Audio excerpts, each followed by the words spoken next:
रहमतुल्लाहि व बरकातुहु। अल्हम्दुलिल्लाहि रब्बिल आलमीन वस्सलातु वस्सलामु अला रसूलिल्लाहि व आलिहि व सहबिहि अजमाइन वमन तबिअहु व ताअहु बिद्दीन इला यौमिद्दीन। கண்ணியத்திற்கும் பெருமதிப்பிற்கும் உரிய எல்லாம் வல்ல அல்லாஹுவின் நல்லடியார்களே,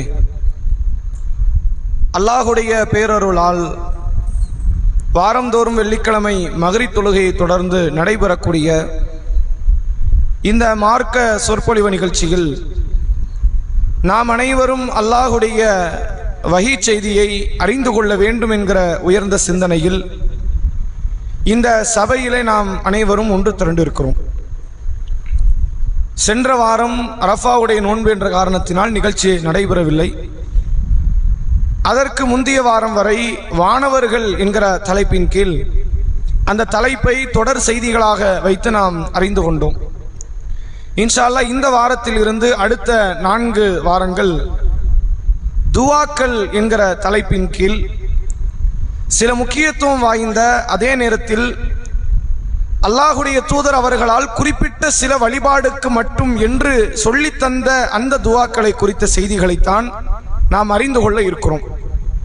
துவாவுடைய ஒழுக்கமோ துவாவுடைய சிறப்பையோ பற்றி பேசுவதல்ல இந்த தலைப்பு. இந்த இடத்துக்கு இந்த துவா ஓதுங்க ரசூலுல்லாஹ் எதையெல்லாம் காட்டி தந்தார்களோ அதில் கட்டாயம் நாம் அறிந்து வைத்திருக்க வேண்டிய, முதியோர்களில் இருந்து இளம் பிள்ளைகள் வரை கட்டாயம் மனனம் செய்ய வேண்டிய சில முக்கியமான சட்டதிட்டங்களுடன் கூடிய துவாக்களைத்தான் நாம் அறிந்து கொள்ள இருக்கிறோம். அதில் குறிப்பாக இன்றைக்கு நாம் பார்க்கக்கூடிய துவாக்கள் என்பது ஒரு ஜனாசாவை சூழ இருக்கக்கூடிய துவாக்கள் என்னவெல்லாம். இஸ்லாமிய மார்க்கத்தை பொறுத்தவரை ஒரு மனிதன் இறந்து விடுவானே ஆனால் இறந்த மனிதருக்கு என்று சில சடங்குகளை இஸ்லாம் சொல்லி தருகிறது. இன்னென்ன விதங்களில் அந்த ஜனாசா வழிநடத்தப்பட்டு இப்படித்தான் அந்த பிரேதம் அடக்கம் செய்யப்பட வேண்டும் என்று சில வழிமுறைகளை மார்க்கம் சொல்கிறது.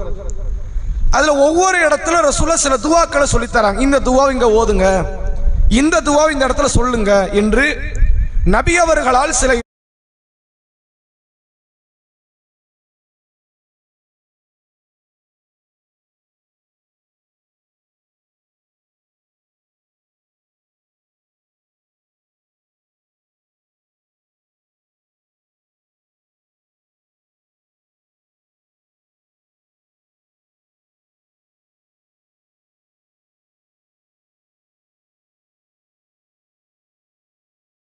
இடங்களில் துவாக்கள் சொல்லி தரப்பட்டிருக்கிறது. நாம சில துவாக்களை அறிந்து வைத்திருக்கிறோம், சில துவாக்கள் நமக்கு தெரியாது. இப்படி ஒரு துவா இருக்குன்னே பல மக்களுக்கு தெரியாத நிலையில்தான் இந்த ஜனாசா தொடர்பான செய்திகளில் பிரார்த்தனைகள் விஷயத்திலே நம்மில் அதிகமான மக்கள் அலட்சியத்தோடு இருப்பதை பார்க்க முடிகிறது.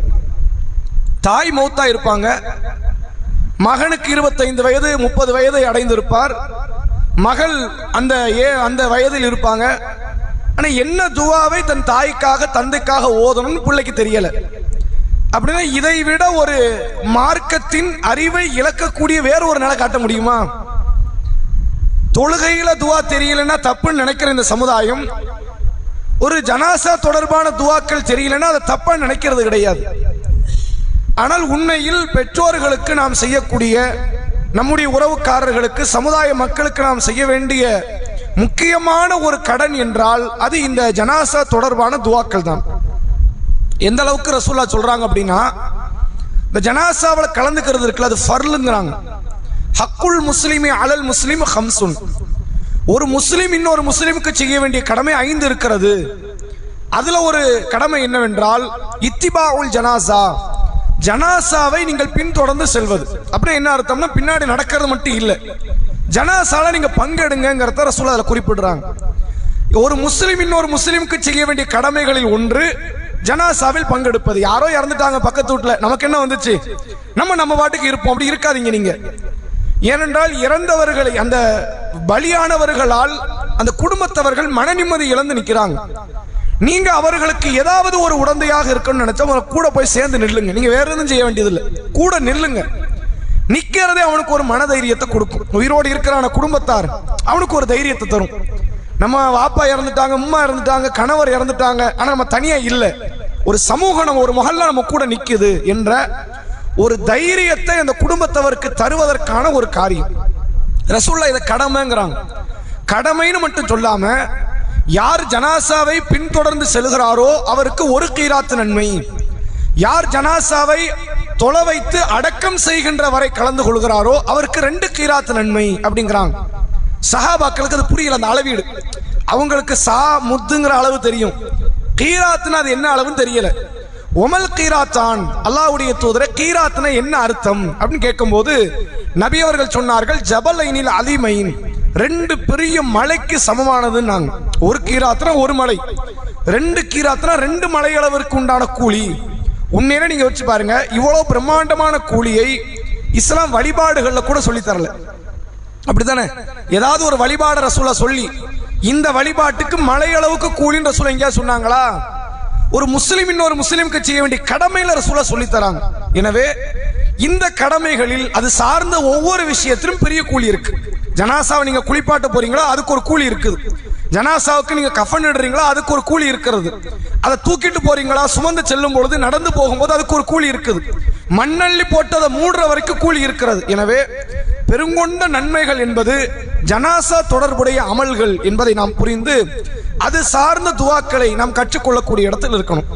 இப்ப அல்லாஹ் அந்த இழப்பை குறித்து சொல்லும் பொழுது திருக்குர்ஆனில் சூரா பக்ராவினுடைய 156 157, அல்லதீன இதா அஸாபத்துஹு முஸீபா, இந்த ஈமான் கொண்டவர்களுக்கு ஏதேனும் இழப்பு பாதிப்பு ஏற்பட்டால் காலு இன்னா லில்லாஹி வ இன்னா இலைஹி ராஜிஊன், அவர்கள் இன்னா லில்லாஹி வ இன்னா இலைஹி ராஜிஊன் என்று சொல்லுவார்கள். அப்படின்னா என்ன அர்த்தம்? இதெல்லாம் ஒரு இழப்பா? புள்ள போனது ஒரு இழப்பா, கணவர் போனது ஒரு இழப்பா, மனைவி போனது ஒரு இழப்பா, நாளைக்கு நானே போகல போறேன், அதை விட பெரிய இழப்பு ஏன் இழப்பு இல்ல, நானே போக போறேன் அல்லாஹ் கிட்ட, நாங்களே அல்லாஹ்வுக்குரியவர்கள் தான், நாங்களே அல்லாஹ்வின் பக்கம் திரும்பி செல்லத்தான் இருக்கிறோம் என்று இவர்கள் தங்கள் மனதை தேர்த்திக் கொள்வார்கள். அல்லாஹ் இதோட முடிக்கல.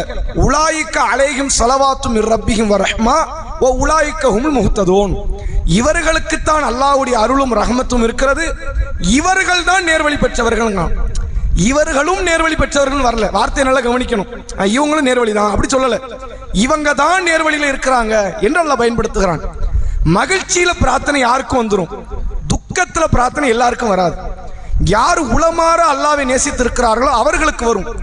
ஈமான் கொண்டவர்களுக்கு வருகிற மிகப்பெரிய துக்கம்னா ஒரு மனிதனுடைய இழப்பு தான். தந்தையோ தாயோ மனைவியோ கணவனோ பிள்ளைகளோ சமுதாயத்தில் முக்கியஸ்தர்களோ யாரோ நெருக்கத்திற்குரியவர்களோ ஒரு நபருடைய இழப்பு இருக்குது, உண்மையில் அதுக்கு நிகரான இழப்பு சொல்லவே முடியாது. கை போறது ஒரு இழப்பே இல்லை இதோட ஒப்பிடும்போது.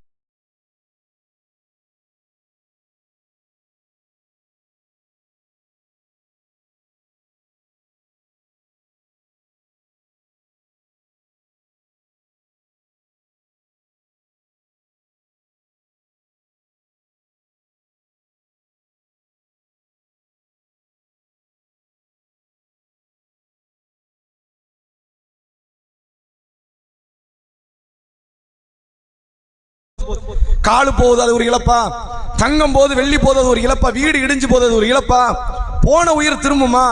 இப்ப நேத்துக்கு ஒரு விமான விபத்து ஏற்பட்டது, ஒரே குடும்பத்தில் 5 பேர் வஃபாத். அங்க அலறது கூட ஆள் இல்லை அந்த குடும்பத்தில். அவங்க சொந்த பந்தத்தில் அழுவாங்களே தவிர அந்த குடும்பத்தில் அழ கூட ஆள் கிடையாது. உண்மையில் அவர்கள் ஒவ்வொருத்தரும் ஒவ்வொரு விதமான கனவுகளோடு சென்றவர்கள். அந்த கனவுகளை எல்லாம் சிதைக்கக்கூடிய ஒரு காரியம் தான் இந்த மரணம். யாருக்கு எப்போ வரும் தெரியாது.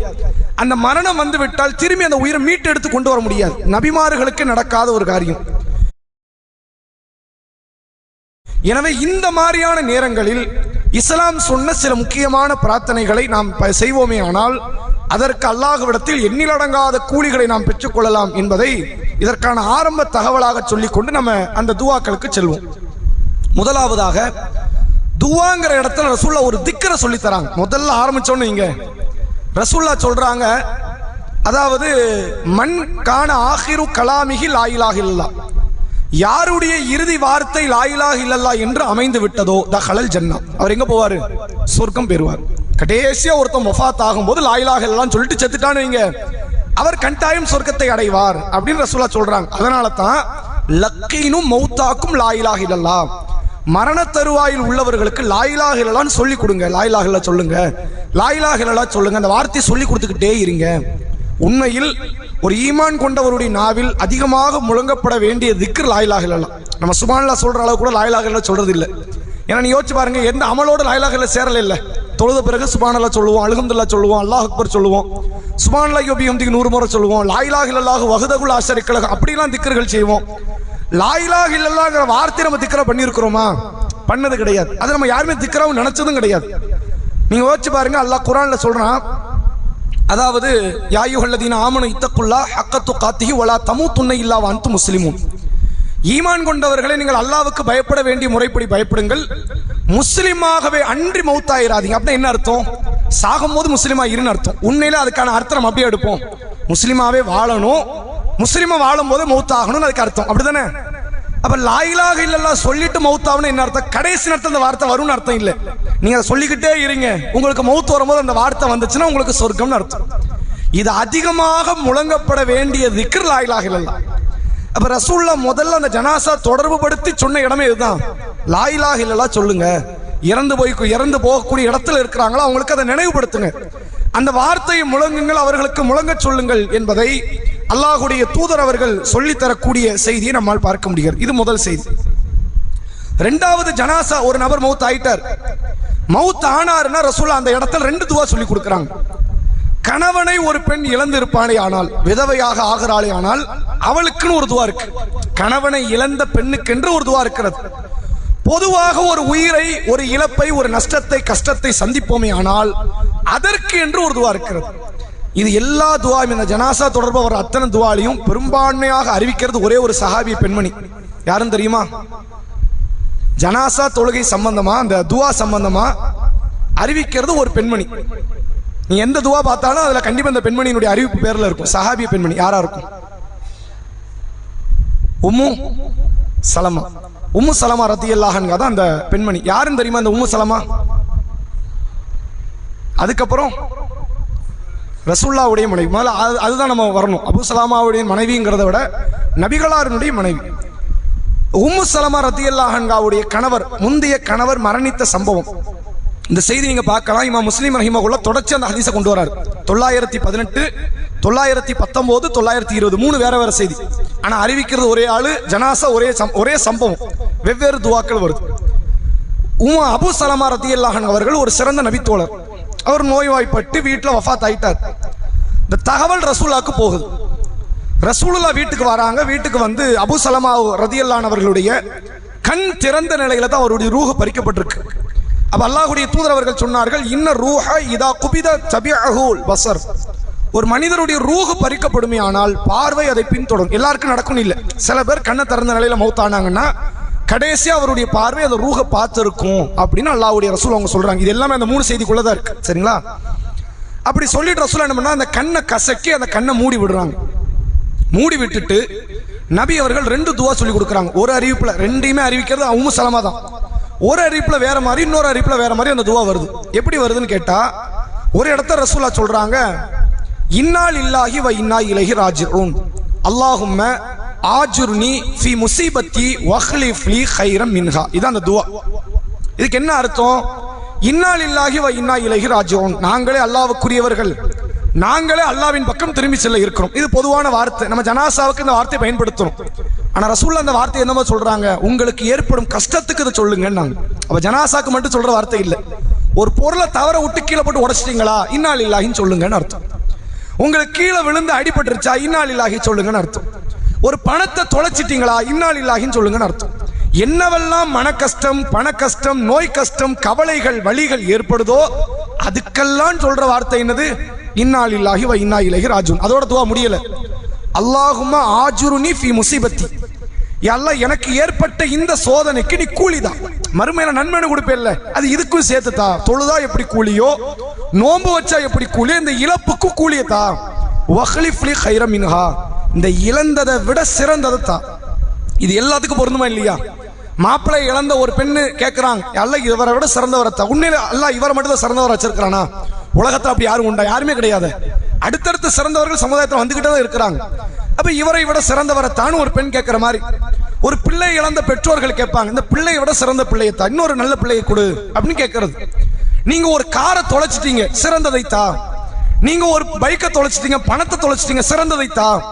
உங்களுக்கு உடல்ல ஒரு நோய் ஏற்பட்டுருச்சு, சிறந்ததைத்தா. என்ன பிரச்சனை வந்தாலும் கேட்க வேண்டிய ஒரு துவா. ரசூலுல்லாஹ் அந்த செய்தியை நமக்கு சொல்றாங்க. இந்த துவாவை யார் இழப்பில் கேட்கிறாரோ அவருக்கு எந்த இழப்பு வந்து நீங்க கேட்டாலும் சரி, அதுக்கு அவருக்கு கூலியும் கிடைக்கிறது, அதை விட சிறந்ததும் கிடைக்குது. நான் இதெல்லாம் கிடைக்கும். ரெண்டு விஷயம்.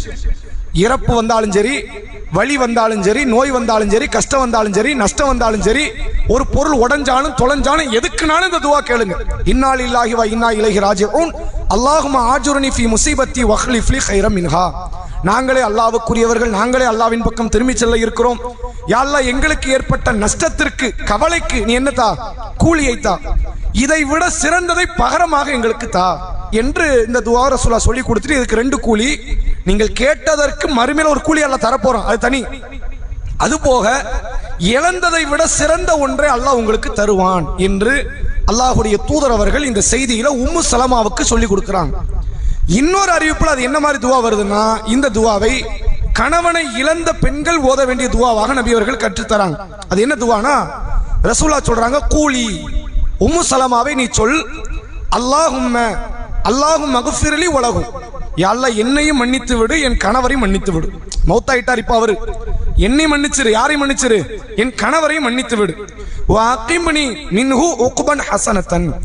இவரை விட ஒரு சிறந்த ஒரு வாழ்க்கை துணையை எனக்கு நீ ஏற்படுத்தியா அல்லாஹ் என்று ரசூலுல்லாஹ் இது பர்టిక్యులர் யாருக்கு சொன்ன துவா? இது வந்து உம்மு சலமாக்கு சொன்னாங்க. இதுல இருந்து என்ன புரிஞ்சுக்கலாம்? விதவையானவர்கள் கேட்க வேண்டிய துவா. நீங்க ஒரு பெண் விதவை ஆயிட்டாங்கன்னா அவர்கள் கேட்க வேண்டிய துவா.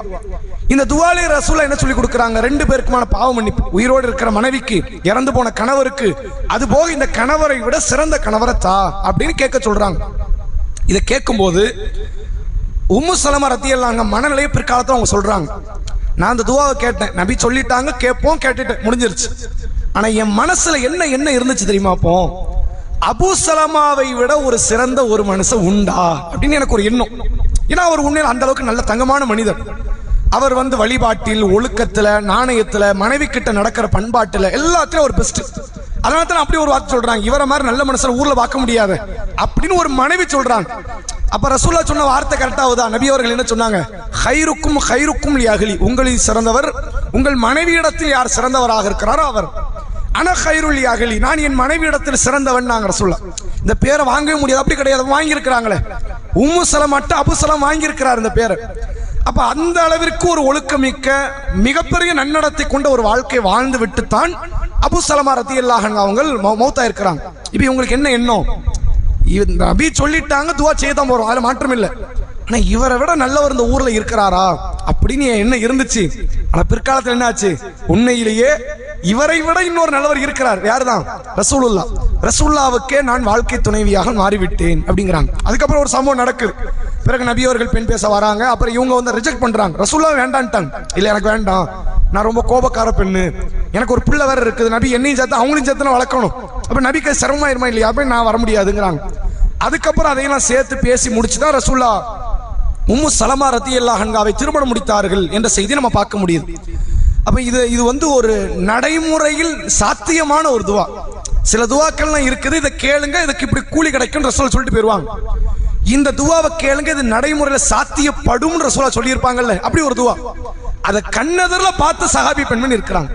எனக்கு தான் சொன்னாங்க, சிறந்தவர் அல்லாஹ் தருவான்னு சொன்னாங்க, உண்மையிலே சிறந்தவர் அல்லாஹ் எனக்கு கொடுத்தான் என்று அந்த துவாவை அவர்கள் ஓதினார்கள் என்பதை பார்க்க முடிகிறது. எனவே கணவனை இழந்தவர்கள் இந்த துவாவை ஓதணுங்கிறது மார்க்கம் காட்டுது. இது போக எந்த இழப்பு வந்தாலும் இந்த துவா ஓதுங்க. என்ன துவா? இன்னா லில்லாஹி வ இன்னா இலைஹி ராஜிஊன் அல்லாஹும்ம ஆஜுர்னி ஃபீ முஸீபத்தி வக்லிஃப் லி கைரம் மின்ஹா. நாங்கள் அல்லாஹ்வுக்குரியவர்கள், நாங்கள் அல்லாஹ்வின் பக்கம் திரும்பி செல்ல இருக்கிறோம்.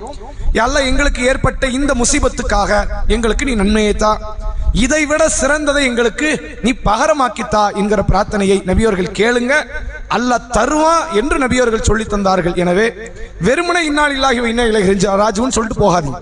அதனுடைய முழுமைதான் இந்த துவா.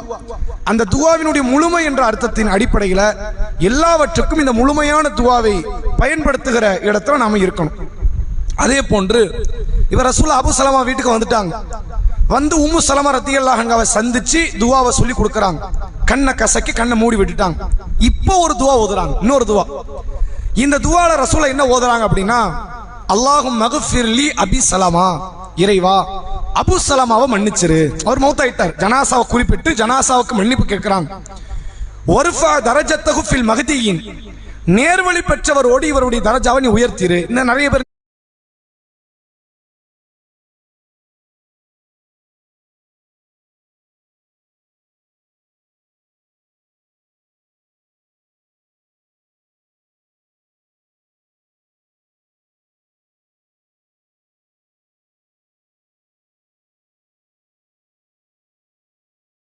நேர்வழி பெற்று மௌத்தா இருக்கிறாங்கல்ல, அவங்களோட இவருடைய அந்தஸ்தினை உயர்த்தி வை. வஹ்லுஃபுஹு ஃபி அக்பிஹி ஃபில் காபிரின் வக்ஃபிர் லனா வலஹு யா ரப்பல் ஆலமீன் வஃப்ஸஹ் லஹு ஃபி கப்ரிஹி வ நவ்விர் லஹு ஃபீஹி. யா அல்லாஹ், இவரை இழந்து இவங்களுடைய குடும்பத்தார், ஒரு மனுஷனை இழந்து மனைவி, கணவன், பிள்ளைங்க, அதே மாதிரி பெற்றோர்கள், குடும்பத்தவர்கள் பாதிக்கப்படுவாங்க. எந்த அளவுக்கு பாதிப்புனா வெறும் மன ரீதியான பாதிப்பு மட்டும் இருக்காது, பொருளாதார ரீதியா பாதிப்பு வரும். பாப்பா தான் இன்னை வரைக்கும் குடும்பத்தை நடத்திக்கிட்டு இருப்பார். திடீர்னு பாப்பா முகத்தாயிட்டாரு, அந்த குடும்பம் அப்படி நின்றும், நகராது, அங்க செயல்படாது. அப்ப இதை விட ஒரு சிறந்த பகரமான ஒன்றை உருவாக்கு. அது பொருளாதாரமோ, அவங்களுக்கு பொருளாதாரத்தில் இழப்புனா பொருளாதாரத்தில் ஏற்படுத்து, மன ரீதியா இழப்புனா மன ரீதியா ஏற்படுத்து. இதை விட சிறந்ததை இவர்களுக்கு நீ ஏற்படுத்தி கொடுத்து விடு. அது மட்டும் இல்லாமல் இறந்தவரையும் மன்னிச்சிரு, எங்களையும் மன்னிச்சிரு, இறந்தவருடைய கபரை நீ ஒளியேற்று, இறந்தவருடைய கபரை நீ விசாலப்படுத்து என்று அல்லாஹ்வுடைய தூதர் அவர்கள் ஜனாசாவுடைய வீட்டில் வச்சு இந்த துவா ஓதுறாங்க. எனவே இதில் நம்ம என்ன புரிந்து கொள்ள முடியுது? ஒரு ஜனாசா வீட்டுக்கு போனா இந்த துவா ஓதணும். இப்ப ரசூலுல்லாஹ் இதுல என்ன சொன்னாங்க? அல்லாஹும் மக்ஃபிர்லி அபி சலமான்னாங்க. அபு சலமாவை மன்னிச்சிருன்னு ஆரம்பிச்சாங்க. இதே துவா இப்படியே கொண்டு ஓத முடியாது. அபு சலாம் மன்னிச்சிருன்னு எல்லா வீட்லயும் போய் ஓதுனா எப்படி சரியா இருக்கும்? அங்க இறந்தவர் அபு சலமா. நீங்க ஒருத்தர் வீட்டுக்கு போறீங்க, அவர் பேர் அப்துல்லா, மௌத்தானவர், அல்லாஹும் மக்ஃபிர்லி அப்துல்லா. அல்லது அந்த அம்மா இறந்து போனவங்க ஆயிஷான்னு இருக்கிறாங்க, அல்லாஹும் மக்ஃபிர்லி ஆயிஷா அப்படின்னு அந்த நபர்களுடைய பெயரை குறிப்பிட்டு சொல்லுங்கள். ஒருவேளை சில பேர்லாம் ஜனாசால கலந்துக்குவாங்க, இறந்தது ஆம்பளை பொம்பளையான்னு கூட தெரியாது. நம்ம ஏதோ ஒரு ஊருக்கு போறோம், அங்கே எல்லாரும் மொஹல்லா வாசிக்கலாம் ஒன்னா சேர்ந்து நிக்கிறாங்க, என்னப்பாங்க ஜனாசா வீடு, நம்மளும் போய் நிற்போம், நம்மளும் ஜனாசாவை தூக்கிட்டு போவோம், நம்மளும் வந்து அடக்கம் செய்யற வரைக்கும் நிற்போம், தொழுகல்ல நிற்போம். இறந்து போனது ஆம்பளை பொம்பளையான்னு கூட தெரியாது. அப்படி ஒரு நேரம் வந்தா என்ன ஓதலாம்? அல்லாஹும் மக்ஃபிர்லி ஃபுலான், இறைவா இறந்த இன்னாரை மன்னித்து விடு. யாரும் தெரியாது, அது ஆம்பளையோ பொம்பளையோ சின்னவரோ பெரியவரோ நமக்கு அது தெரியாது. யாரா இருந்தாலும் ஒரு ஈமான் கொண்டவர், அவரை நீ என்ன பண்ணிரு, மன்னித்து விடு என்ற அடிப்படையில் இந்த துவாவை ஓதலாம். இந்த துவாவுடைய அடிப்படை என்ன? இறந்தவருக்கான பாவ மன்னிப்பு, இறந்தவரை அவர் வந்து நேர்வழி பெற்றவரோடு தரஜாவில் உயர்த்துவதற்கான காரியம், அவர் கபர் விசாலப்பட வேண்டும், அவர் கபர்ல ஒளியேற்றப்பட வேண்டும், அவருக்கு எங்களுக்கு மன்னிப்பு வேண்டும். இவரை இழந்து இவருடைய குடும்பம் ஆடுத, அந்த குடும்பத்துக்கு ஒரு பகரமான ஒன்றை சிறந்ததன் ஏற்படுத்து என்பதை நபி அவர்கள் ஒரு அற்புதமான துவாவின் வாயிலாக இந்த செய்தி சொல்றாங்க. இந்த 3 செய்தி சொன்னோம்ல, 3 துவா. ஒன்னு பொதுவான துவா, இன்னொன்று கணவனை இழந்த விதவை பெண்கள் கேட்கிற துவா, இன்னொன்று ரசூலுல்லாஹ் வீட்டுக்கு போனோன்னு ஓதுற துவா, ஜனாசா வீட்டுக்கு போனோன்னு. இந்த 3 துவாவுமே அடுத்தடுத்து முஸ்லிம் இமாம் கொண்டு வரார். சஹீஹ் முஸ்லிமினுடைய 918, 919, 920வது நபிமொழியாக இந்த செய்திகள் பதிவு செய்யப்பட்டிருப்பதை பார்க்க முடிகிறது. அடுத்ததாக அல்லாஹ்வுடைய தூதர் அவர்கள் சொல்லி தந்த இன்னொரு முக்கியமான ஒரு காரியம், இது துவாவா சொல்லல, மனதை திடப்படுத்துற ஒரு வார்த்தையாக சொல்லி கொடுக்கிறாங்க. யாருக்கு சொல்றாங்கன்னு கேட்டா, இந்த செய்தி சஹீஹ் புகாரி 1289வது நபிமொழியாக பதிவு செய்யப்பட்டிருக்கிறது. நபிகளார் வந்து அகல் யுத்தத்தில் கலந்துகிட்டு இருக்காங்க. அகல் யுத்தம் இஸ்லாமிய வரலாற்றில் நடைபெற்ற முக்கியமான ஒரு யுத்த களம். மதீனாவுக்கு கொஞ்சம் வெளிப்புறத்தில் நடக்குது. சொன்ன தகவல் கொடுத்தா உடனே ஓடி மதீனாக்குள்ள வந்துடலாம் அப்படிங்கிற மாதிரியான ஒரு இடம் தான். இப்ப பத்ருக்கெல்லாம் போயிட்டு வர முடியாது திரும்பி, ஏன்னா தூரம் அதிகம், உஹது தூரம் அதிகம். அகல் யுத்தம் பக்கத்தில் நடக்குது. ரசூலுல்லாஹ்வுடைய பேரப்பிள்ளைன்னா ரசூலுல்லாஹ்க்கு சில பேரப்பிள்ளைங்க, பேத்திகள், பேரப்பிள்ளைங்க உண்டு. நம்ம எல்லாருக்குமே ஹசன் ஹுசைன் மட்டும் தான் தெரியும். அவங்கள தாண்டி நிறைய பேர் இருக்கிறாங்க. உமாமா என்ற ஒரு பிள்ளை இருந்துச்சு. ரசூலுல்லாஹ் அந்த பிள்ளைய தோல் பூஜத்தில் ஏற்றி வைத்துக் கொண்டு தொழுதார்கள் செய்தி பார்க்க முடியுது. அது மாதிரி ஒரு பிள்ளை, ஒரு பேர பையன். இந்த பையன் யாருடைய பையன் கேட்டா, ஜைனப் ரலியல்லாஹு அன்ஹா, நபிகளாருடைய மூத்த மகள் ஜைனப். அந்த ஜைனப்புக்கு பிறந்தவர் தான் இந்த பேரர். இவர் வந்து நோய்வாய்ப்பட்டு சிறுவராக இருக்கும்போது ஒரு கடுமையான சக்கராத்துடைய நிலைக்கு பக்கத்தில் வந்துட்டார். மகள் பார்க்குறாங்க, வாப்பா இந்த நேரத்தில் கூட இருந்தால் நல்லா இருக்கும் அப்படின்னு வாப்பா என்ன போற உயிரை எடுக்க திருப்பி தடுக்க போறாரு, தடுக்க முடியாது. அது ஜைனப் ரலியல்லாஹு அன்ஹாக்கு நல்லா தெரியும்.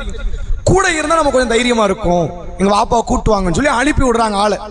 இந்த செய்தியை அறிவிக்கக்கூடிய நபித்தோழர் யார் அப்படின்னா உசாமத் இப்னு ஸைத் ரலியல்லாஹு அன்ஹு, ரசூலுல்லாஹ்வுடைய வளர்ப்பு மகனுடைய மகன். அப்போ அவங்க போய் கூப்பிடுறாங்க, அல்லாஹ்வுடைய தூதரே, உங்களை வந்து உங்க மகள் கூப்பிட்டாங்க, உங்க பேரப்பிள்ளை ரொம்ப சீரியஸா இருக்கிறாங்க, நீங்க வாங்க அப்படின்னு. அப்ப அல்லாஹ்வுடைய தூதர் அவர்கள் ஒரு வார்த்தையை சொல்றாங்க, இன்னல் இல்லாஹி மா அகத, அல்லாஹ் எடுத்ததும் அவனுக்குரியது, அதே மாதிரி உலகும் ஆழ்த்தா, அவன் கொடுத்ததும் அவனுக்குரியது. அல்லாஹ் எடுத்தது மட்டும் அவனுக்குரியது இல்லை, அல்லாஹ் நம்மள கொடுத்து வச்சிருக்கான அது யாருக்குள்ளதுதான், அவனுக்குரியது தான். எனவே வக்குல்லு இந்தஹு பி அஜலி முஸம்மா, எல்லா பொருளுக்கும் ஒரு கெடு இருக்குது. எல்லா பொருளும், உலகத்தில் இருக்கிற பொருட்கள், உயிர்கள் எல்லாவற்றுக்கும் ஒரு கெடு நேரம் இருக்கிறது. எனவே ஃபல் தஸ்பிர், அந்த பெண் என்னுடைய மகள் வந்து பொறுமையா இருக்கட்டும், நல்லதை எதிர்பார்க்கட்டும் அப்படின்னு சொல்லி அனுப்பி வச்சுட்டாங்க. இப்ப நான் வந்து இது நடக்க போகுது, நான் என்ன வந்து உயிரை வந்து தடுத்து நிறுத்த போறேன்? ஒன்னும் தடுத்து நிறுத்த போறது இல்லை. எடுத்ததும் அல்லாஹ்வுக்குரியது, கொடுத்ததும் அல்லாஹ்வுக்குரியது, எல்லாத்துக்கும் ஒரு நேரம் இருக்குது. அந்த நேரத்தின்படி போய் சேரதான் போகுது, யாரும் இங்க நிக்க போறதுனா இல்ல, நீ பொறுமையா இருமா அப்படி நான் சொன்னேன்னு போய் சொல்லிருங்கன்றாங்க. மறுபடியும் ஜைனப் எல்லாம் நாட்டு இந்த தகவல் வருது, அதை ஏத்துக்கிறாங்க, அது அவங்க மறுக்கல, அது உண்மைதான். ஆனா வாப்பா கூட இருந்தாதான் எனக்கு தைரியம், நீங்க மறுபடியும் வாப்பா வர சொல்லுங்கிறாங்க. ரசூல் அங்க முக்கியமான வேலை நடக்குது, இருந்தாலும் கொஞ்ச நேரம் போயிட்டு வருவோன்னு வந்து சில முக்கியமான நபித்தோழர்களோட ஜைனப் எல்லாம் அங்க வீட்டுக்கு வராங்க. பிள்ளையை பார்த்து கடுமையான முறையில் கண்ணீர் விட்டு அழுகுறாங்க. அப்போ சஹாபிகள் கேட்கறாங்க, அல்லாஹ்வுடைய தூதர் நீங்க அழுவுறீங்களே அப்படிங்கிறாங்க. என்ன இதுக்கு முன்னாடி செஞ்ச பிரச்சாரம் என்னது? கொஞ்ச நேரத்துக்கு முன்னாடி தான் மகளுக்கு என்ன சொன்னீங்க, எடுத்ததும் கொடுத்ததும் அல்லாஹ்வுக்குரியது, நம்ம அதுக்கெல்லாம் எதுக்குமா போட்டு கவலைப்படும் நீங்க சொல்லி இருக்கிறீங்க, இப்ப நீங்களே அழுவுறீங்களேன்னு கேட்கறாங்க. அப்ப அல்லாஹ்வுடைய தூதர் அவங்க சொல்றாங்க, இது அல்லாஹ் கொடுத்த ரஹ்மத், அருள், கருணை. இது வந்து இந்த கருணை இருந்துச்சுன்னா கண்ணீர் வரத்தான் செய்யும், அதுக்குன்னு போற உயிரை பார்த்து கண்ணீர் வராமே இருக்கும் அப்படின்னு நபி அவர்கள் விளக்கம் கொடுக்குறாங்க. இப்ப இந்த இடத்துல வர்றது இது துவா கிடையாது. ஆனா ரசூலுல்லாஹ் மனதை ஆறுதல் படுத்துற ஒரு வார்த்தையை சொல்றாங்க. இறந்தவர்களுடைய வீட்டில் உன்னை நினைவுபடுத்த வேண்டிய ஒரு வார்த்தை, அல்லாஹ் கொடுத்ததும் எடுத்ததும் அவனுக்குரியது, நமக்குரியது எதுவுமே கிடையாது. உங்களுக்கு 4 பிள்ளை இருக்கு, ஒரு பிள்ளை வஃபாத் ஆயிட்டு அல்லாஹ் எடுத்துட்டான, 3 பிள்ளை எடுக்கத்தான் போறோம். அந்த ஒரு பிள்ளை மட்டும் அவனுக்கு சொந்தமாக்கிட்டான, இந்த 3மே அவனுக்கு தான் சொந்தம், நீங்களே அவனுக்கு தான் சொந்தம், உங்க சொத்து பத்து அவனுக்கு தான் சொந்தம், எதுவுமே உங்களுக்கு சொந்தம் கிடையாது. இப்ப அந்த முன்னாடி எடுத்துட்டான், அவ்வளவுதான் விஷயம். ஒரு பிள்ளை முன்னாடி எடுத்துட்டான், அடுத்தடுத்த பிள்ளைகள் அடுத்தடுத்த காலகட்டத்தில் அல்ல எடுக்கத்தான் போறோம். அதனால் இதை நீங்கள் மனதில் நிறுத்த வேண்டிய ஒரு வார்த்தையாகத்தான் நபி அவர்கள் சொல்லித் தருகிறார்கள் என்பதை இந்த செய்தியின் வாயிலாக பார்க்க முடியுது. சஹீஹ் புகாரி 1289வது நபிமொழியாக பதிவு செய்யப்பட்டிருக்கு. இப்ப அடுத்து ஜனாசா தொழுகையில ஓத வேண்டிய துவா, இவ்வளவுதான் துவா. இதுக்கப்புறம் நேர தொழுகைக்கு போயிடணும். இப்ப துவா எங்கெல்லாம் ஆரம்பிக்குது? முதல்ல கலிமாவை சொல்லி கொடுங்கன்னாங்க, பிறகு இறந்துட்டாங்கிற செய்தியை கேட்டால் இன்னா லில்லாஹி வ இன்னா இலைஹி ராஜிஊன், அது குர்ஆன்ல வருது. அதனுடைய முழுமை பெற்ற துவா ரசூலுல்லாஹ் உம்மு சலமா ரலியல்லாஹு அன்ஹா சொல்லி கொடுக்குறாங்க. விதவையான பெண்களுக்கென்று ஒரு துவா ரசூலுல்லாஹ் சொல்லி கொடுக்குறாங்க. ஜனாசா வீட்டுக்கு போனால் செய்ய வேண்டிய துவா என்று ரசூலுல்லாஹ் சொல்லி கொடுக்குறாங்க. அது மட்டும் இல்லாமல் ஒரு இழப்பு ஏற்படுதுன்னா மனதை திடப்படுத்துறதுக்கு ரசூலுல்லாஹ் சில அறிவுரைக்குரிய வார்த்தையும் சொல்லி கொடுத்தார்கள் என்பதை பார்க்க முடியுது. இப்ப அடுத்து ஜனாசா தொழுகை. இப்ப ஜனாசா தொழுகை பொறுத்த வரைக்கும் ஆண்களுக்கு நிறைய பேருக்கு அந்த தொழுகை பற்றி தெரியும், பெண்களுக்கு தெரிஞ்சிருக்க வாய்ப்பு இல்லை. ஏன் வாய்ப்பு இல்லைன்னா இதை இந்த சமுதாயம் தொலை விடாம தடுத்துட்டாங்க. முதல்ல ஒரு அடிப்படை தெரிஞ்சுக்கங்க, எந்த தொழுகையுமே இது ஆணுக்கு இது பெண்ணுக்குன்னு கிடையாது. எல்லா தொழுகையும் ஆணுக்கு உண்டு பெண்ணுக்கு உண்டு. சிலதை இஸ்லாம் கட்டாயப்படுத்தல. இப்ப ஜும்மா இருக்குல்ல, பெண்களுக்கு கட்டாயம் கிடையாது. ஜும்மா என்ன கிடையாது, கட்டாயமா நீங்க ஜும்மாக்கு வரணும் அப்படிலாம் ஒண்ணும் கிடையாது. விரும்புனா வாங்க, விருப்பம் இல்லைன்னா போயிருங்க. பெருநாள் தொழுகை கட்டாயப்படுத்துறாங்க, ஆண்கள் வராங்கள நீங்க வந்துதான் ஆகணும்ட்டாங்க. ஆனால் எதையுமே ரசூலுல்லாஹ் தடுக்கல. ஏமா இந்த தொழுகையில உங்களுக்கு கிடையாதுமா, நீங்க கிளம்புங்க, நீங்க என்ன தொழுவாரீங்க அப்படின்னு எந்த தொழுகை எது கிடையாது, பெண்களுக்கு தடை கிடையாது. ஜனாசா தொழுகையும் அப்படித்தான். அப்ப ஜனாசா தொழுகையை பொறுத்த வரைக்கும் ரசூலுல்லாஹ் சொல்லி தராங்க, அது 4 தக்பீர், அதுக்கு பாங்கை காமத்து முன்பின் சுன்னத்து எதுவுமே கிடையாது.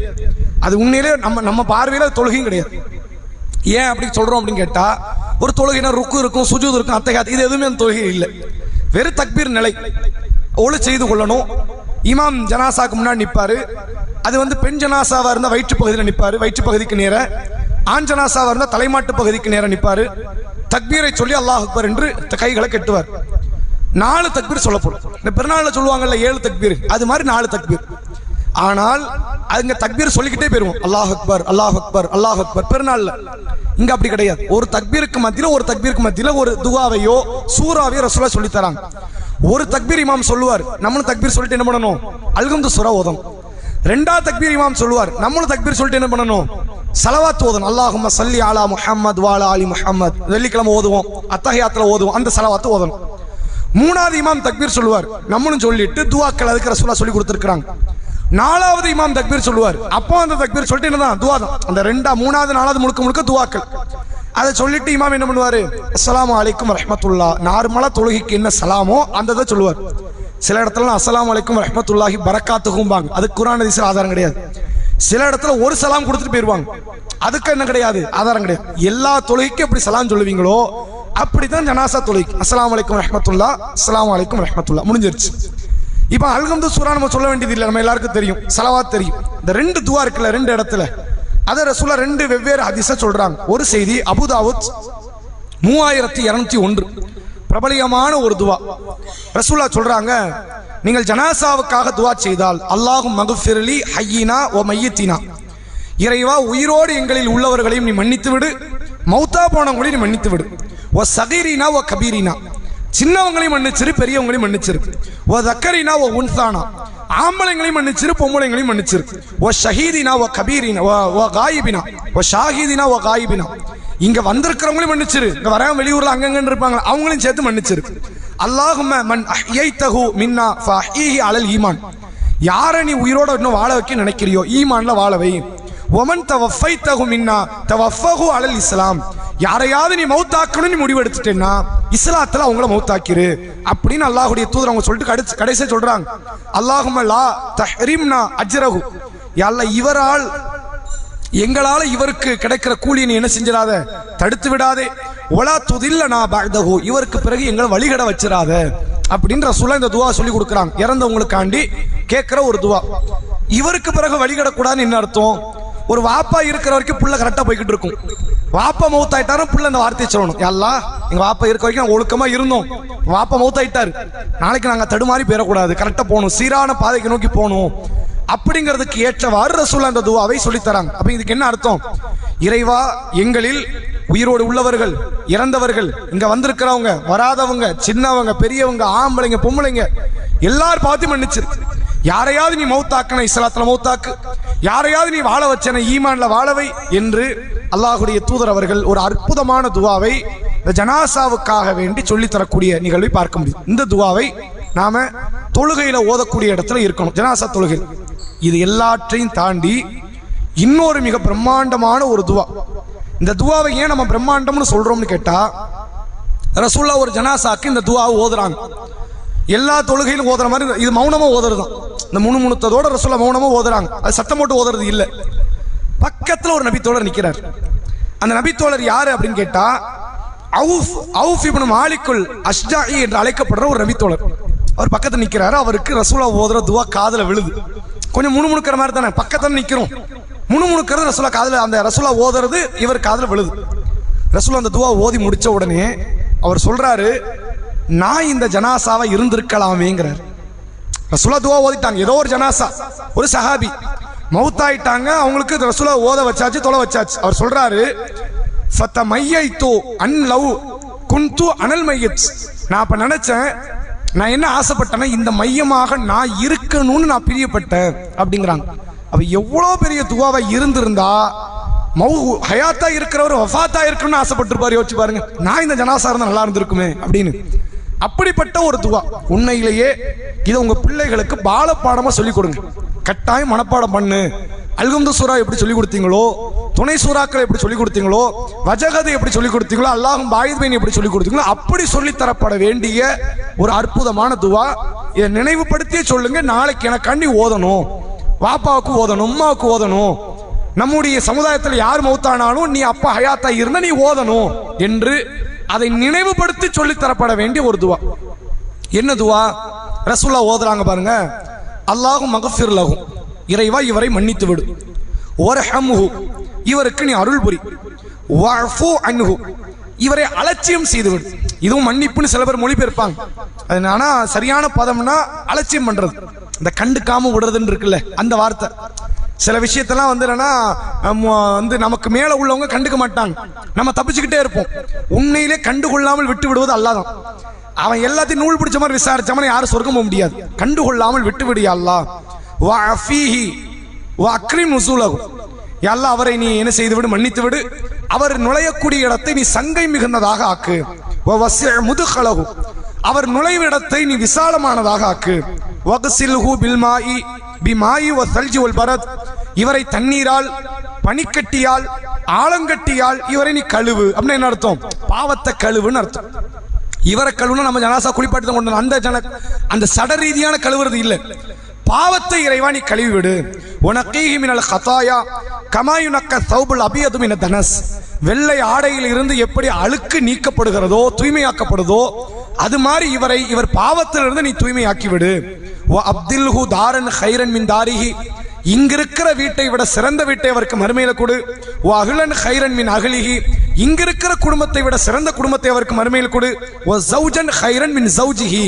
இங்கிருக்கிற வாழ்க்கை துணையை விட சிறந்த வாழ்க்கை துணையை அவருக்கு நீ மறுமையில் கொடுத்து விடு. வகி ஃபித்னத்தல் கபர். கபருடைய கடுமையான அந்த சோதனையிலிருந்து இவரை நீ காப்பாற்றி விடு. வ அதாபன் நார். இன்னும் நரகத்தினுடைய வேதனையிலிருந்து காப்பாற்றி விடு. சில இடத்துல ஃபித்னத்துல் கபர் என்பதற்கு பதிலாக அதாபல் கபர் என்று வார்த்தை வருது. அப்ப இதுதான் விஷயம். என்னது? அவருக்காக பாவ மன்னித்து விடு, அருள் வழங்கு, அவரை அலட்சியம் செய்து விடு. அதாவது அவருடைய பாவத்தை அவர் கபருல வந்து அந்த இடத்தை விசாலமாக்கு, அதை சங்கை மிகுந்ததாக மாற்று. பனிக்கட்டியால் ஆலங்கட்டியால் தண்ணீரை கொண்டு அவரை நீ தூய்மைப்படுத்து. அவரை வெண்மையான ஆடையிலிருந்து அழுக்கு நீங்குவதை போன்று அவரை விட்டு அவருடைய பாவத்தை நீ நீக்கிவிடு. இங்கிருக்கிற வீட்டை விட சிறந்த வீட்டை கொடு. இங்கிருக்கிற குடும்பத்தை விட சிறந்த குடும்பத்தை கொடு. இங்கிருக்கிற வாழ்க்கை துணையை விட சிறந்த வாழ்க்கை துணையை கொடு. அவருக்கு கபருடைய வேதனையிலிருந்து நரக வேதனையிலிருந்து நீ பாதுகாப்பை வழங்கிவிடு. மொத்த மறுமையை சேர்த்து ஒரு துவால அடக்குனது ரசூலுல்லாஹ் இந்த துவால தான். மொத்த மறுமை வாழ்க்கை முடிஞ்சிருச்சு.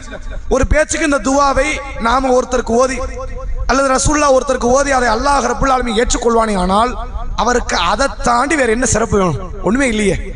கபர் வேதனை இல்லை, நரக வேதனை இல்லை, அல்லாஹ் மன்னிச்சுட்டான், சொர்க்கம் கிடைக்க போது. இதை தாண்டி வேற என்ன வேணும்? ஒட்டுமொத்த மறுமையினுடைய சிறப்பையும் சேர்த்து உள்ளடக்கி பொதிந்து நபி அவர்கள் சொல்லி தந்த ஒரு மிக அற்புதமான துவாவாக இந்த துவாவை நம்மால் பார்க்க முடிகிறது. எனவே கட்டாயம் இந்த துவாவை அனைவருமே மனனம் செய்து கொள்ளுங்கள். அந்த ஜனாசா நேரம் வந்து உட்காந்து புரட்டிக்கிட்டு இருக்க கூடாது. அது என்ன துவா அப்படின்னு அந்த மாதிரி சூழ்நிலை இல்லாமல் யாரும் வந்து அழுகும் சூறாவை தொழுகிற நேரத்தில் புரட்டுறது இல்லையே, துணை சூறாவை புரட்டுறது இல்லையே, அல்லாஹும் பாயித் பெண் யாரும் புரட்டுறது இல்லையே. அது மாதிரி ரொம்ப தெளிவான முறையில் இந்த துவாவை மனனம் செய்யக்கூடிய குறைஞ்சபட்சம் இதையாவது மனப்பாடம் பண்ணுங்க. இதுக்கு முன்னாடி உள்ள துவாலாம் இருந்துச்சுல, அது வந்து ஜனாசா வீட்டுக்கு போன ஒரு துவா, அல்லாஹும் மகஃபிர்லி ஹய்யினா வ மையித்தினாங்கிற துவா, அதையெல்லாம் விடவாது இந்த துவாக்கு முக்கியத்துவம் கொடுங்க. ஏனென்றால் பக்கத்தில் உள்ள அந்த நபித்தோழருடைய கூற்று நமக்கு அந்த துவாவுடைய வலிமை என்னன்னு தெரியுது. நான் மையமா இருக்கணும்னு நான் ஆசைப்பட்டேன் நான். எனவே அந்த துவாவினுடைய முக்கியத்துவத்தை உணர்ந்து அதை கேட்கக்கூடிய இடத்துல இருக்கணும். இப்போ இன்ஷா அல்லாஹ் இறுதியா ரெண்டு விதமான துவாக்கள் மட்டும்தான். ஒரு துவா, இப்போ ஜனாசாவை தொலை வச்சாச்சுன்னா அடக்கம் முடிஞ்சிருச்சு. கபரஸ்தானுக்கு போனா ரசூலுல்லாஹ் ஒரு துவா சொல்லி கொடுக்குறாங்க. பொது மையவாடிக்கு போகணும், அது வந்து தடுக்கப்பட்டது கிடையாது. தனி மையவாடிகளுக்கு போறது தான் இஸ்லாத்தை பொறுத்தவரை அதுக்கு சில ரெஸ்ட்ரிக்ஷன் போடுது, மார்க்கம் சில ரூல்ஸை போடுது. இப்ப தனி மையத்துக்கு போவாங்க. தனி மையம்னு எது? தர்கா. தர்காக்கு போயிட்டு அவங்களுக்காக நம்ம துவா செய்வோமா? கிடையாது. அவங்கள்ட்ட தான் நாம கேட்போம். அப்படிதானே ஒரு காலம் இருந்துச்சு. அது இஸ்லாத்துல ஹராம். அந்த கபரை கட்டி வைக்கிறது, அதை பூசறது. நபி அவர்கள் சொன்னார்கள், வலா கபரன் முஷ்ரிஃபன் இல்லா சவ்வைத்தா. எந்த உயர்ந்த கபரையும் தரைமட்டமாக்காமல் விட்டு விடாதே என்று அலி ரலியல்லாஹு ரசூலுல்லாஹ் கட்டளை இடுறாங்க. எனவே இந்த தனிப்பட்ட கபரை அந்த வளர்க்கிறதோ, அது மேல கட்டடம் எழுப்புறதோ, அதை சுண்ணாம்பால பூசுறதோ, அதை வழிபடுறதோ மார்க்கத்தில் பெரிய ஹராம். ஹராம் என்பதை தாண்டி அது ஷிர்க், அது செய்யக்கூடாது. இந்த பொது மையவாடின்னு உண்டு. அதுன்னு என்ன அர்த்தம்? நாளைக்கு நமக்கு அங்க ஒரு ரிசர்வ் இருக்குது, நம்ம குடும்ப ஆட்களுக்கு இருக்கு, எல்லாருக்கும் அங்க இடம் இருக்குது. அப்படிப்பட்ட இடம், அந்த இடத்துக்கு போங்க. நாங்க ஜூருல் குபூர் ஃபஇன்னஹா துதக்கிருல் ஆখিরা. மக்களை நீங்கள் கபர்ஸ்தானை சென்று சந்தியுங்கள், அங்கு உங்களுக்கு மறுமையை குறித்து அது நினைவுபடுத்தும். நாங்க அப்படித்தானே கபர்ஸ்தானுக்கு போய் பாருங்களேன், வீடு கட்டணுங்கிற சிந்தனை வருவாங்கண்ணே? வராது. நாளைக்கு வந்து நிறைய பணம் காசு சேர்த்து கார் வாங்கணும், பைக் வாங்கணும், சிந்தனை வராது. உங்களுக்கு அந்த சிந்தனை இருந்தாலும் அங்க வராது. அங்க என்னதான் என்ன வரும்? அங்க போன உடனே நாளைக்கு மண்ணாவ போறோம், நம்ம பிள்ளைலாம் சொத்தெல்லாம் எடுக்க போதுவோம், நம்மளை கொண்டு வந்து மண்ணில் தள்ள போறாங்க, இனிமேலாவது பாவம் மன்னிப்பு கேட்டு திருந்துவோம் அப்படின்னு ஒரு சின்ன எண்ணமாவது வரும். நீங்க திருந்துறீங்களா இல்லையாங்கிறது வேற, அந்த சிந்தனையாவது வருது இல்ல, அதை ஊற்ற இடம் தான் இந்த மண்ணறை. எனவே கபர்ஸ்தானை சென்று நீங்க என்ன செய்யுங்க, சந்திங்க. ஆரம்பத்தில் வந்து இந்த பெண்களுக்கு தடுக்கப்பட்டதை போன்ற ஒரு நிலை இருந்துச்சு. அப்படிலாம் கிடையாது. தாராளமாக ஆண்கள் பெண்கள் அனைவருமே பொது மையவாடிகளுக்கு செல்லலாம். ரசூலுல்லாஹ் காலத்தில் பொது மையவாடிக்கு பல பெண்கள் வந்து இருக்கிறாங்க. ஒரு மகனை இழந்து ஒரு தாய் வந்து உட்கார்ந்து அழுகுறாங்க கபர்ஸ்தான்ல. ரசூலுல்லாஹ் என்ன சொல்றாங்க? நீங்க ஏமா வந்தீங்கன்னு கேட்கல, இத்தக்கில்லாஹி ஃபஸ்பிரி, அல்லாஹ்வை பயந்துக்கங்க, பொறுமையா இருங்க, நீங்க ரொம்ப அழுது என்ன பண்ணிடாதீங்க, இந்த ஆரவாரப்படுத்திடாதீங்கிறதுக்கு ரசூலுல்லாஹ் தடுக்கிறாங்க. உம்மு அலா ரலியல்லாஹு அன்ஹா ஒரு சஹாபிய பெண்மணி, உஸ்மான் இப்னு மதுன் ரலியல்லாஹு அன்ஹு அவங்களுக்காக வந்து அப்போ கபிரஸ்தானுக்கு வந்தாங்கங்கிற செய்தி பார்க்க முடியுது. எனவே தாராளமாக பொது மையவாடிகளுக்கு பெண்கள் செல்லலாம். செல்வது எதற்காக? தன்னுடைய உள்ளத்தை புத்துணர்ச்சி ஆக்குவதற்கு, மறுமையை பற்றி சிந்தனை வளர்த்துக் கொள்வதற்கு, அல்லாஹ்வுடைய பயம் வர்றதுக்காகத்தான் இந்த கபர் ஜியாரத் என்பது. அதை மேற்கொள்வதற்கு எல்லா ஆண்களும் பெண்களும் தாராளமாக பொது மையவாடிகளுக்கு சென்று விட்டு வரலாங்கிறத பார்க்க முடியும். அப்படி போனால் நீங்க என்ன செய்யுங்க, இந்த துவாவை ஓதுங்கள் என்று அல்லாஹ்வுடைய தூதர் அவர்கள் சொன்னார்கள். என்ன துவானா, அஸ்ஸலாமு அலைக்கும் தார கௌமி முஃமினீன வ இன்னா இன்ஷா அல்லாஹ் பிக்கும் லாஹிக்கும். இதான் அந்த துவாவுடைய வார்த்தை. இது ரொம்ப சிம்பிளானது. இதுல கொஞ்சம் கூடுதலான வார்த்தையோடு இதை விட ஒரு வரி கூட ஒரு துவாலாம் இருக்கதான் செய்யுது. இதுக்கு என்ன அர்த்தம்னு கேட்டா, அஸ்ஸலாமு அலைக்கும் தார கௌமி முஃமினீன, ஈமான் கொண்டவர்களாகி நீங்கள் அடக்கம் செய்யப்பட்டிருக்க இந்த இடத்தில் உள்ள ஈமான் கொண்டவர்களே, உங்களுக்கு சலாம் உண்டாகட்டும். உங்களுக்கு என்ன உண்டாகட்டும்? சலாம் உண்டாகட்டும். ஓ இன்னா இன்ஷா அல்லாஹ் பிக்கும் லாஹிக்கும், அல்லாஹ் நாடினால் நாங்கள் உங்களை சந்திக்க வர இருக்கிறோம். அப்படி இந்த மாற்று மதத்தவர்கள்ட்ட ஒரு நம்பிக்கை உண்டு.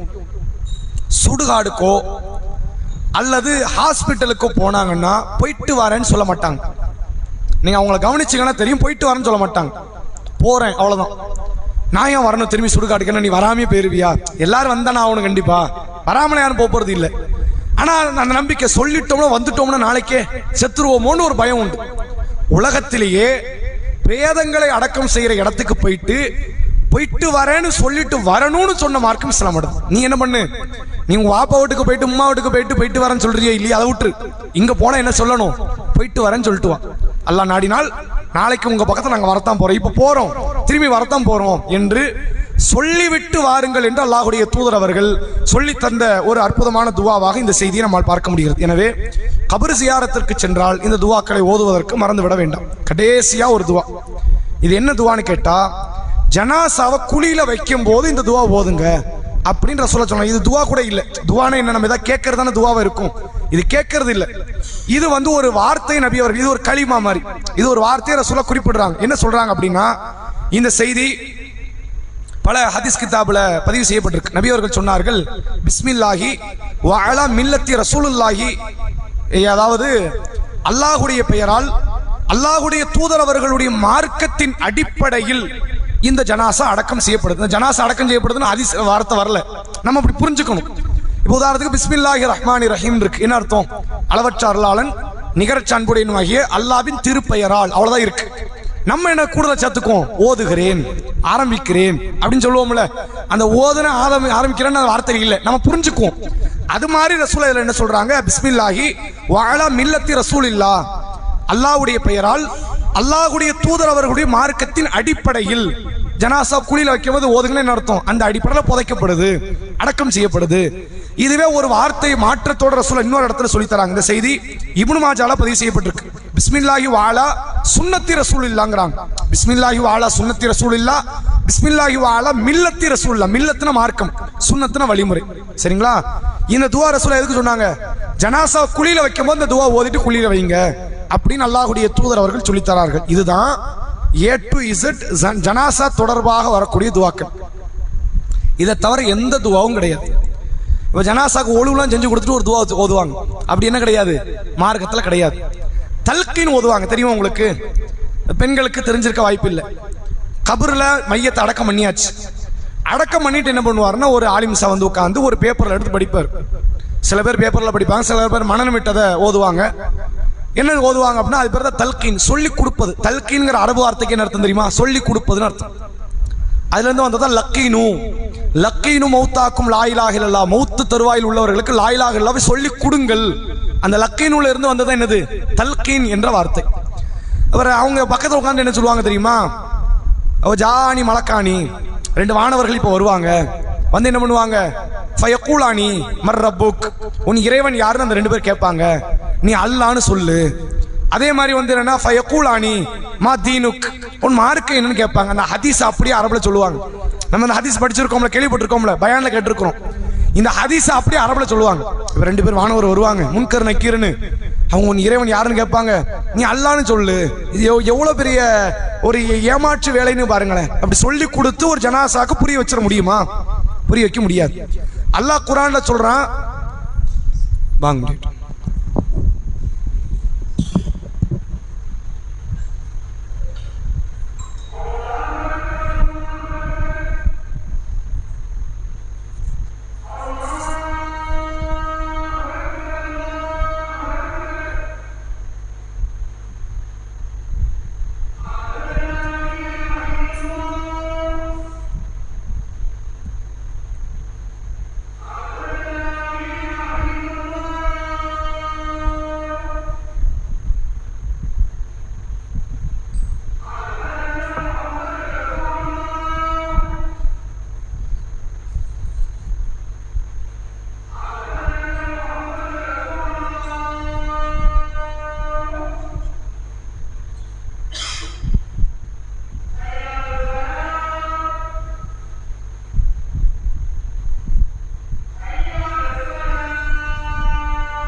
எனவே இந்த ஜனாசாவுக்கு குளிப்பாட்டும் போது துவாக்கள், கஃனிடும் போது துவாக்கள், எடுத்து செல்லும் போது கலிமா சொல்லுவாங்க.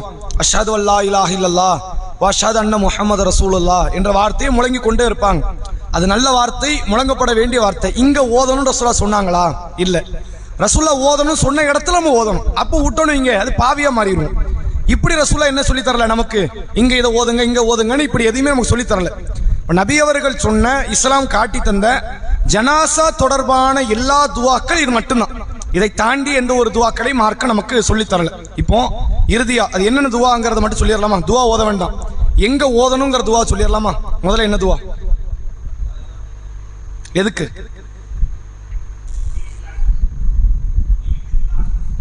மையத்துக்கு இல்ல, மவுத்து தருவாயில் உள்ளவர்களுக்கு சொல்லிக் கொடுக்கணும் லா இலாஹ இல்லல்லாஹ். சரி, இன்னா லில்லாஹி வ இன்னா இலைஹி ராஜிஊன் அல்லாஹும்ம ஆஜுர்னி ஃபி முஸீபத்தி வ அக்லிஃப் லி கைரம் மின்ஹா. இது இழப்புகள் ஏற்பட்டால் எந்த இழப்பு வந்தாலும் ஓதணும். குறிப்பா மரணத்துக்கு ரசூலுல்லாஹ் சொல்லி கொடுத்தாங்க. மூணாவது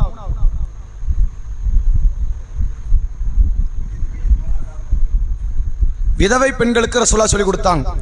அல்லாஹும் மக்ஃபிர்லி வலஹு என்கிற பிரார்த்தனை நபி அவர்கள் விதவை பெண்களுக்காக வேண்டி ஒரு துவா ஒன்று சொல்லி கொடுக்குறாங்க. அதுக்கடுத்த துவா தான், இறந்தவருடைய வீட்டுக்கு போனீங்கன்னா அல்லாஹும் மக்ஃபிர்லி ஃபுலான், இறைவா இன்னாரை மன்னித்து விடு, வர்ஃபா தரஜத்தஹு ஃபில் மஹ்தியின் அப்படிங்கிற ஒரு பிரார்த்தனை ரசூலுல்லாஹ் சொல்லி கொடுக்குறாங்க. இதற்கடுத்த துவா ஜனாசா தொழுகைக்கான 2 துவா. அல்லாஹும் மக்ஃபிர்லி ஹய்யினா வ மையித்தினா வ ஷாஹிதினா வ காயிபினா என்ற துவா, அல்லாஹும் மக்ஃபிர் லஹு வர்ஹம்ஹு வஅஃபிஹி வஅஃபு அன்ஹு என்கிற துவா.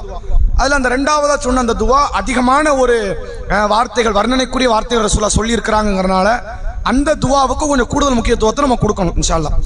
இதுக்கடுத்து உள்ள துவா, நீங்கள் கபர்ஸ்தானுக்கு சென்றால், பொது மையவாடிகளுக்கு சென்றால், அஸ்ஸலாமு அலைக்கும் தாரகமி முஃமினீன என்று ஆரம்பிக்கிற இறந்து போன, இதற்கு முன்னால் அடக்கம் செய்யப்பட்ட ஏனைய ஈமான் கொண்டவர்களுக்காக வேண்டி சலாமை வேண்டிய ஒரு பிரார்த்தனை.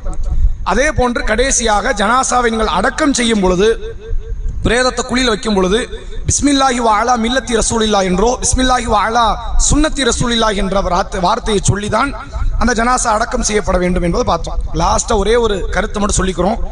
இந்த பொது மையவாடிக்கு போனா அஸ்ஸலாமு அலைக்கும் சொல்றோமே, அப்ப ஜனாசா காது கேட்காதா? காது கேட்கத்தானே செய்யும் அப்படிங்கிற மாதிரி ஒரு வாதம் இதில் வைக்கப்படும். இதெல்லாம் 20 ஆண்டுகளுக்கு முன்பு வைக்கப்பட்டு அது தர்காவாதிகள் அதை நியாயம் கற்பித்து அந்த வாதத்தில் அப்படி ஒண்ணுமே இல்லைங்கிறத சொல்லி இருக்கிறோம். இருந்தாலும் இந்த செய்தியை சொன்னதுனால கூடுதலாக நினைவுபடுத்துறோம். அல்லாஹ் திருமறை குர்ஆன்ல சொல்றான், நபியே இன்னக்கலா துஸ்மியுல் மௌத்தா, மரணித்தவர்களை நீங்கள் ஒருபோதும் செவியேற்க வைக்க முடியாதுன்ட்டான். மௌத்தானவங்களுக்கு என்ன தெரியாது? காது கேட்காது அப்படின்னு மார்க்கம் திட்டவட்டமா நமக்கு சொல்லிடுச்சு. நபியாலே செய்ய வைக்க முடியாதுன்னு சொல்லுது. எனவே இறந்தவர்களுக்கு ஒருபோதும் காது கேட்காது, அதான் உண்மை. செருப்பின் ஓசை கேட்குதுன்னா அது இறந்தவருக்கு பயத்தை ஏற்படுத்துறதுக்கு. உங்க கூட எல்லாரும் வாழ்ந்தாங்கல்ல, செருப்பு ஓசையை விட சத்த ஓசை கூடுதலாதான் இருக்கும். அதனை கேட்டிருக்கணும். ஆனா என்ன ஓசை கேட்கும் நாங்க ரசூலுல்லாஹ்? காலடி ஓசை, செருப்பின் ஓசை. நாங்க அந்த பயத்தெல்லாம் ஏற்படுத்த கொடுத்தது. இந்த சலாம் நேரடியாக இறந்தவர்கள் அதுல போறது இல்லை. ஏனென்றால் பர்ஸகுன் இலா யௌமி யுபஅஸுன், திருப்பி எழுப்பப்படுகிற நாள் வரை இறந்தவருக்கும் உயிரோடு உள்ளவர்களுக்கு மத்தியில் திரை இருக்கு. திரையை தாண்டி வார்த்தை போகாது. திரையை தாண்டி இருந்து செய்தி உங்களால் அனுப்ப முடியாது. அது வேற ஒரு உலகம், இது வேற உலகம். அப்ப இந்த சலாம் போகுதா அப்படின்னு கேட்டா, இந்த சலாத்தை அல்லாஹ் எடுத்து உரைப்பான். அதான் அதுக்கான அடிப்படை. இந்த சலாத்தை யார் எடுத்து உரைக்க போறா? அல்லாஹ் எடுத்து உரைப்பான். எப்படி நபி அவர்களுக்கு நாம் சலவாத்தை ஓதுகிறோமோ, அல்லாஹும்ம ஸல்லி அலா முஹம்மது வ அலா ஆலி முஹம்மது என்று சலவாத்து ஓதுறோம். இது உண்மையிலே ரசூலுல்லாஹ்க்கு சொல்லப்படுற சலாம். இந்த சலாம் நபி காதுல விழப்போதா? கிடையாது. இது அல்லாஹ் எடுத்து சொல்றதுக்கு ஒரு மாணவரை வச்சிருக்கிறான். அது மாதிரி இந்த சலாத்தை இறைவன் அந்த அடியார்களுக்கு கொண்டு வந்து சேர்ப்பானே தவிர நாம சொல்றது அவர்கள் காதுல விழப்போறது இல்ல. எந்த ஒரு காலத்திலும் இறந்தவர்களுக்கு காது கேட்க போறதும் கிடையாது. இது கூடுதல் தகவலாக சொல்லி நிறைவு செய்கிறேன். வாஹிரு தஅவானா அல்ஹம்துலில்லாஹி ரப்பில் ஆலமீன். நாளை மறுநாள் இன்ஷா அல்லாஹ் கேள்வி இங்கே பதில் இங்கே நிகழ்ச்சி சூரா நிசாவினுடைய 51வது வசனத்தில் இருந்து 100வது வசனம் வரை